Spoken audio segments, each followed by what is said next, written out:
Hello, it's Alexia here from Head Trash.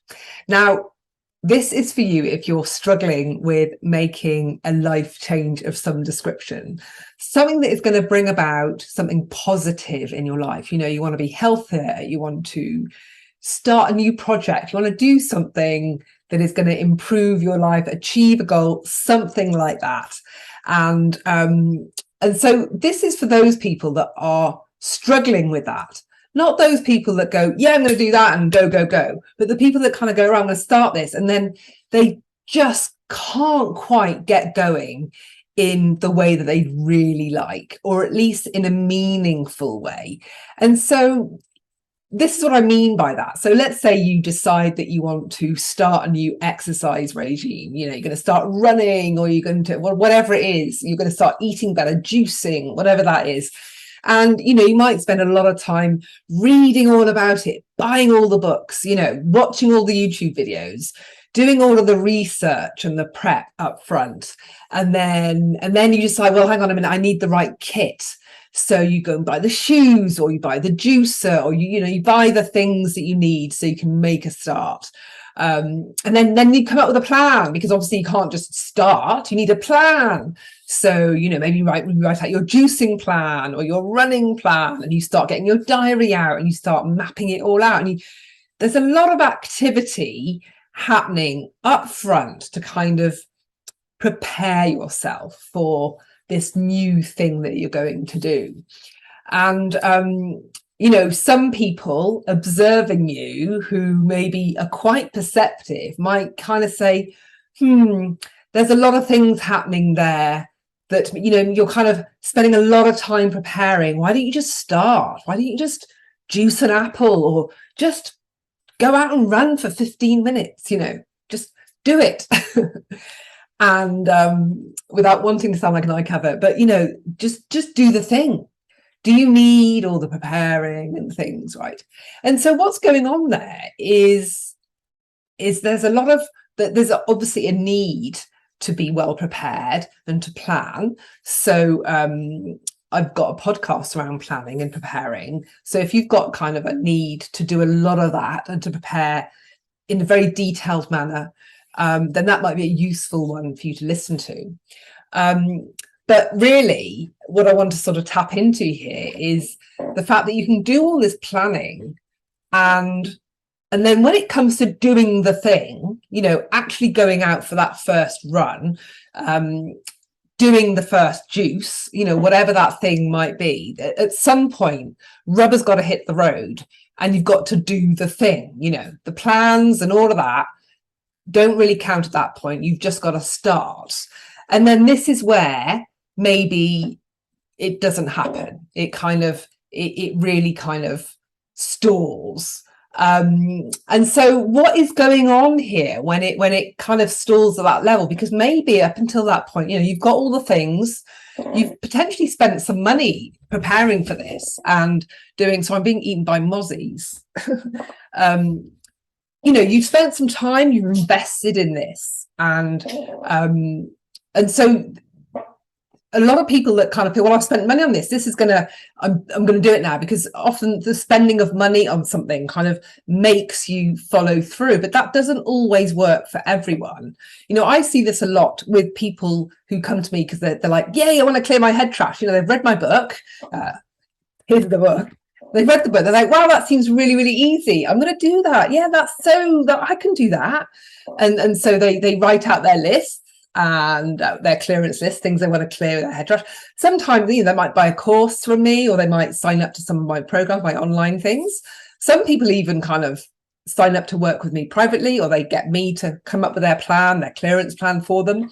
You know, so they've invested, they've spent time and effort and money to kind of get things going. And like with the exercise or with the juicing, that they don't quite get round to doing the first thing, which in the context of what I do and helping people to clear head trash, that's doing a clearance, right? So whether it's going for the run, doing a clearance, doing the juice, that's the point that people kind of hit and go, and then it doesn't happen. So what is going on, right? What is going on? Why is this happening?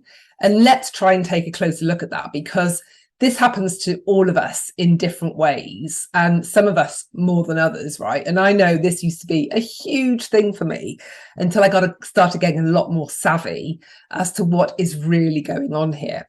And so, you know, you might sort of say to yourself, well, no, I haven't done it yet because, and so there's a lot of reasons that come up. You know, when you think about it, you're like, well, no, I haven't had time this week because, well, I've been ill, and my grandma needed picking up from the airport, and well, my best friend was moving, and so I needed to kind of be there for her, and well, I've just been really, really busy, you know. So these excuses kind of, and then in your mind, if that's you, you think, well, these are all perfectly legitimate reasons for me not to have made a start yet, because duh, they're like, you know. But actually, if you're kind of being honest with yourself, they are just excuses. And when I have people that are coming to me with the head trash thing, and I say, well, okay, so how's that first clearance gone? And they're like, and they come up these excuses. But the thing about these excuses is they can be really interesting, because sometimes within that there's gold. Some of them, they're not, they are just excuses, and they're just a mask for something else that's going on. They're a mask for other fears that are lurking just beneath the surface. So what could those excuses, or what could they be masking for people? So the typical fears that might be going on at this level are, well, what if I mess up? What if I do it wrong? What if I fail? What if I make a mistake? What if this doesn't work? You know, I'm going to go to all this effort running and doing all this juicing, and then what if I don't lose weight? What if I go to all that effort and nothing changes? These are the kind of fears that are going on. You know, ultimately, what if I fail at this? And then what does that mean for me? Who does that make me? And we'd rather not find out the answer to that question. And so not starting just enables us to protect ourselves from the answer to that question. And if you think about some of those fears, you know, like what if I mess up? What if I do it wrong? What if it doesn't work? You know, all of those kind of apply to lots and lots of situations, you know, whether it's starting, you know, writing a business plan, or whether it's starting exercise or nutrition or weight loss or clearing head trash, or whatever it is that you're starting, that you want to start. Those kind of worries about messing up, doing it wrong, failing, making a mistake, what if it doesn't work, what if it's not effective, all of that really does apply to lots of things. And what's going on is those are the fears that are kind of blocking you at every turn. They're often not fears that are specific to the thing that you're trying to do, but they're just fears that you have, and they just hem you in, right? They just keep you stuck in this place that means you don't start, you don't make a start, you don't move out, you don't kind of move forward with doing something that you've decided that you want to do. You know, it's not like you're being forced to do something you don't want to do. There's a part of you that said, yes, I want to do this. I want to improve my life in this way. I want to achieve this goal. I want to do this. And yet there's another part of you that's like not letting you go anywhere near it. So how do we kind of get through this? Now, it's very tricky with fears. Now, if you're clearing head trash, actually this is dead simple, because whatever came up for you, those are the first things you need to clear. So if you kind of clear those first, then they kind of, then you know, if you clear, well, making a mistake, then you can make peace with making a mistake, getting it wrong, messing it up, all that's head trash, right? So you just clear it using head trash clearance, which you can find in the book, and then crack on with the rest of your clearance list. Or crack on with your nutrition program, your losing weight plan, your writing your business plan, whatever it is that you want to do. Once you kind of let go of your fear of making a mess with it, ruining it, not doing a great job, then you can kind of, the pressure's off, right? The pressure's off, and you can crack on with doing the thing. Now, that doesn't always work, especially if it's clearing head trash, because you're like, well, I wasn't clearing it anyway. Now you're just telling me what to clear, and it's this, and I'm still not going to do it because the fear's still there. So that doesn't always work. So what happens? What can you do if it doesn't work? Well, this is quite a good one, actually, because the best way I've found, or that can work for a lot of people, is to get other people involved. Now, that might mean hiring a professional kick butter, right? You know, like a personal trainer or a nutrition coach or somebody like me as your head trash coach, whatever, to be there and literally kick your butt. But that doesn't always work, because you might, you know, for those people that can afford it, spending money on a professional person to help you, they're like, well, it doesn't quite make them take action. Some people who've invested a lot of money, and that's a lot for them to kind of invest in hiring somebody, that alone can make them take action. But it's not always going to work, because money is different for everybody, the value of money and all of that. So that's not a guaranteed way of work moving forward. It's a very effective one, but it's not always going to be the best way to go. What I found to be a really good way to go is groups. So what do I mean by that? Well, it's doing the thing, but finding other people who are like you, doing the same thing as you, who are also wanting to get to the same place as you. So in the context of the work I do, it's like getting involved in a group head trash program. If it's exercise, it's going running with other people who are beginner runners like you, wanting to do the same things like you. So in the UK, there's a 5K, Couch to 5K, and that works really well to get people off their butts and running. And people love it because it works. So what is it that's working in that situation? Let's tap into that, because this can be really helpful for us. You know, what's happening in those situations is this social pressure is kicking in for us. And so that means that you've got the need to stay in the tribe. You want to feel a sense of belonging, and you don't want to be left behind, right? So this is a very powerful motivator.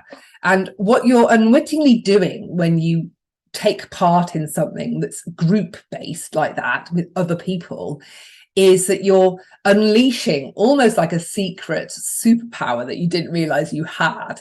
And except this superpower is more like it's actually a whole new set of fears. And what you're really doing is unleashing or pitting one set of fears against another set of fears. So what fears are going on then in the context of group and being with other people? Well, I've hinted on these already. The fear of being left behind, letting other people down, letting the group down. You know, we're all doing this together, and what, you haven't done anything? You're just sitting there not doing anything. You know, you haven't, are you lazy? So then it's like perception. I'm going to get judged for being a total slacker. I'm not doing anything. They think, well, why have you bothered joining? Why are you doing this? You know, somebody else could have done this. It could have been really like adding to the energy of it all, and you're like not doing anything. And so not wanting to be seen as a total slacker or lazy is going to be a huge motivator for lots of people, especially if you have like a scenario where maybe you're getting together once a week or something like that, and then you have to go around the table and go, well, what have you done? What progress have you made this week? And it gets to you and you're like, not done anything. And then you feel really crap and you think, oh my God. So, you know, the day before that group meeting, you'll be like, I'm going to do the thing, whatever it is, I'm going to do it, because there's no way I'm going to sit there and say that I've done nothing. And that is going to get you over that hump. So if your fear was, oh, I'm going to mess it up, I'm going to do it wrong, I'm going to, whatever it is, you're just going to deal with that, because the fear of being humiliated or judged or perceived to be a total slacker and lazy person is way stronger than your fear of getting it wrong. So in that moment, you're like, I don't care if it's wrong, because I'm not going to sit there and look like a total tool in front of everybody else. And so it's really interesting using your fears like that. But you can only do that if you're aware of your fears. Now, for the fears I've just talked about, some of them are pretty common, actually. A lot of us have got this. And this is why, peer pressure is so powerful. This is why with behavioral economics, there are some biases in there that really are potent. When you know that everybody else in a certain group are behaving in a certain way, you want to behave in that way. And so you go along with that. These are known biases within these fields of work. So by tapping into the social pressure can really help you to get over these moments of being stuck, so that you can get unstuck and crack on with doing whatever you want to do. Now, the thing is, obviously not everything can be done in that way. You know, if you're writing a business plan, it might not be very easy to kind of do that in a group format. But when it comes to exercise or whatever it is, or clearing head trash, then, you know, I've got group programs as well. And, you know, you can get involved, be there every week, clear your stuff as a group, find out how everybody else is getting on, share how you're getting on, and everybody's getting all excited in the movement, the momentum that's being gained. And then before you know it, you're being powered by this kind of energy of, yay, when it is working, B, I'm getting results, and see, this is fun, and we're going places, and there's a sense of satisfaction that kicks in, and it helps you over that kind of that hump, that fear that is blocking you at the outset in terms of helping you to get going with the thing that you're trying to do. So, you know, if you're getting stuck with something, if there's something that you're trying to do, then what I would urge you to do is maybe consider the fears that are playing out for a start. You know, are they the fears that are the ones that I mentioned at the beginning, which are, well, am I going to mess it up? Am I going to do it wrong? What if I fail? What if it doesn't work? And take a look at these fears and be honest with yourself here. How much do these fears show up for me in other aspects of my life? And I will think you'll be quite surprised to see that they're everywhere. You know, that these are patterns of behavior, patterns of thought, and our patterns don't behave in silos. They don't kind of show up there and then they don't show up there. That's just a pattern that you have. And no matter which way you look, the pattern's going to be there in some shape or form. So, you know, if you're getting stuck in one project or one aspect of your life, just take a look in other aspects, and just that might help you to uncover what those fears are for you and what the blocks are. And then once you know, you can do something about it, right? So if you know what the fear is, well, just grab my book and clear it using head trash clearance, and then that can help you over the hump. If clearing head trash is what you're getting stuck with, then join with my group programs, and then we can all do it together and help each other through. You know, tapping into the group dynamic for accountability, for support, and for those fears that are at play that are a lot more potent than the ones that are playing out when you're on your own in a room, can just give you whatever you need to get unstuck in the thing that you're trying to do. So hopefully that has helped you to get a little bit more savvy about why you're getting stuck in bringing about a life change for yourself, what the fears could be that are getting in the way, how to get over those fears, and what you can do to get going if you really want to get going. And especially if clearing head trash is a thing that you want to do, then why not join one of my group clear out programs? Because then you get to clear all your stuff in a group together with other people, and it becomes fun as opposed to this thing that you're doing on your own, and you know, it can feel a bit like hard work, right? Whereas in a group, it can be fun. So I hope that has been a helpful video for you to help you get unstuck with some of the more exciting things that you want to do with your life to bring about a positive change. Now, if you would like to join me on a group head trash clear out program, then I've got full details in the link below that is in the description, so that you can find out more about it. But in a nutshell, this is what it is.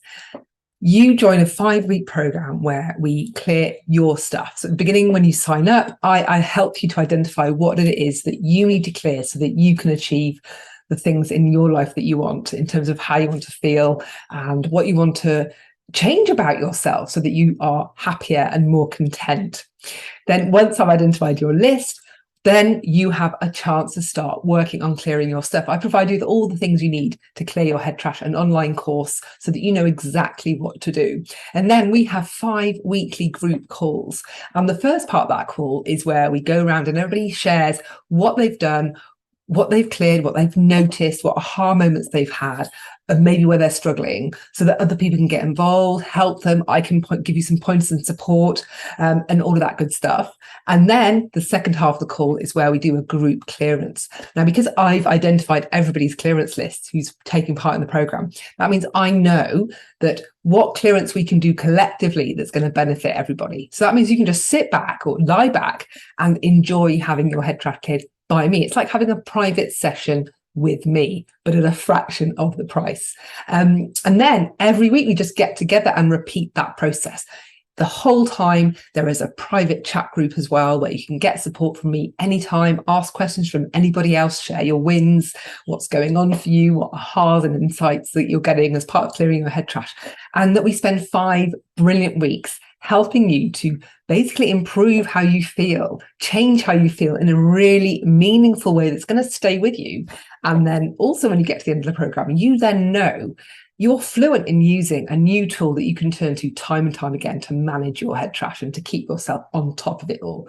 So basically, it's 5 weeks where you get to transform how you feel about your emotional health, your mental fitness, and you learn a tool that you can use for the rest of your life to keep on top of it. So that's basically what it is in a nutshell, but more details in the link below. Hopefully see you there. Bye.